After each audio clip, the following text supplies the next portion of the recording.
Human safety అలాగే equipment సేఫ్టీతో పాటు system యొక్క స్టెబిలిటీ విషయంలో కూడా ఎర్తింగ్ అనేది చాలా ఇంపార్టెంట్. కొన్ని లక్షలు కోట్లు ఖర్చు పెట్టి బిల్డింగ్స్ కన్స్ట్రక్ట్ చేస్తుంటారు కదా. అయితే వీరిలో కొద్ది మంది మాత్రం ఎర్తింగ్ విషయంలో కాంప్రమైజ్ అయ్యి నెగ్లెక్ట్ చేస్తుంటారు. దానివల్ల ఫ్యూచర్లో చాలా ప్రాబ్లమ్స్ కూడా ఫేస్ చేస్తుంటారు.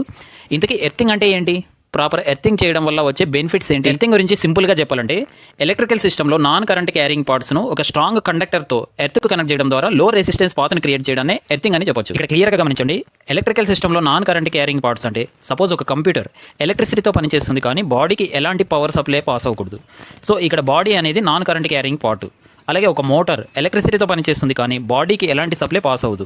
ఇలా ఒక రిఫ్రిజిరేటర్, ఐరన్ బాక్స్ లేదా ఇండస్ట్రీస్లో సాఫ్ట్వేర్ ద్వారా పనిచేసే హెవీ మెషినరీ, ఇలా ఏవైనా కూడా ఆ మెషినరీ యొక్క బాడీ అనేది ఎర్త్కు కనెక్ట్ చేస్తారు. ఇలా ఎర్త్కు కనెక్ట్ చేయడం వల్ల ఏదైనా ఫాల్ట్ కండిషన్లో కానీ లేదా లీకేజ్ కరెంట్స్ బాడీకి పాస్ అయినప్పుడు లో రెసిస్టెన్స్ పాత్ అయిన ఎర్త్కు డైవర్ట్ అవ్వడం ద్వారా ఆ ఎక్విప్మెంట్ సేఫ్ అవుతుంది. అలాంటి ఫాల్ట్ కండిషన్లో ఆ ఎక్విప్మెంట్ను ముట్టుకున్నప్పటికీ హ్యూమన్